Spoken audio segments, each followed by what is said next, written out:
Kitchen থেকে চলে আসলাম আজকে তোমাদের কাছে। দেখো গরম তো পড়ে গেছে, গরমের সময় একটু টক হলে কেমন হয়। আজকে আমি করব 5 ফোড়নে টমেটো তেঁতুলের টক। আর এর জন্য আমি দেখো তাওয়ায় 4টা শুকনো মরিচ অলরেডি দিয়ে দিয়েছি, আর আমি মাত্র একটু তেল দিয়েছি। আর 5 ফোড়ন তো অবশ্যই পড়বে। দেখো 5 ফোড়ন ফুটতে ফুটতে আমি এই যে এখানে তেঁতুল আর টমেটো রেখেছি, এটা দিয়ে দেবো। এটা দেখো কিছুক্ষণ জাল হতে হতে এখানে আমি একটু পরিমাণ লবণ, খুব সুন্দর একটা গন্ধ বেরিয়েছে কাজ করবো। তোমরা তো জানো পাঁচফোড়নের গন্ধটা অনেক সুন্দর। একটু হলুদ দিতে পারো কালারের জন্য। এখন আমার এটা দেওয়া হয়ে গিয়েছে, এটাকে একটু নাড়িয়ে দেবো।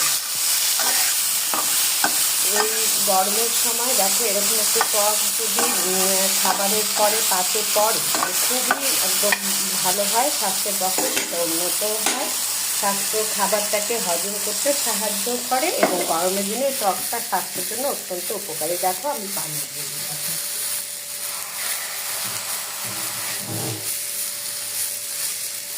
পাঁচফোড়নও শরীরের জন্য খুব, এখানে কালো জিরা, তারপরে মৌরি, মেথি সব কিছুই রয়েছে। এগুলোটাও স্বাস্থ্যের জন্য খুবই ভালো একটা উপাদেয়। এই দেখো এই টকটাকে, পাঁচফোড়নের এই টক এটা হতে থাকবে এবং আমি একটু সিদ্ধ হলে পরে আমি দেখিয়ে দিব, এখানে একটু চিনি দিব, ব্যাস।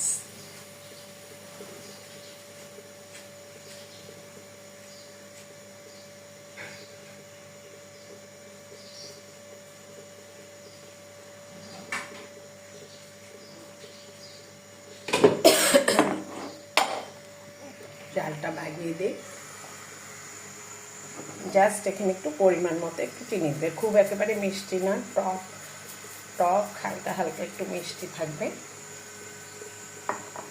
এখন এটা যতক্ষণ পর্যন্ত সিদ্ধ হয় সে একটু অপেক্ষা করবে। আর এই 5 ফোড়নের টমেটো তেঁতুল টকটা করে তোমরা খেয়ে দেবে, এটা স্বাস্থ্যের জন্য অত্যন্ত উপকারী। ভালো থেকে সুস্থ থেকো, আর আমার চ্যানেলটি সাবস্ক্রাইব করে আমার পাশেই থেকো। বাই।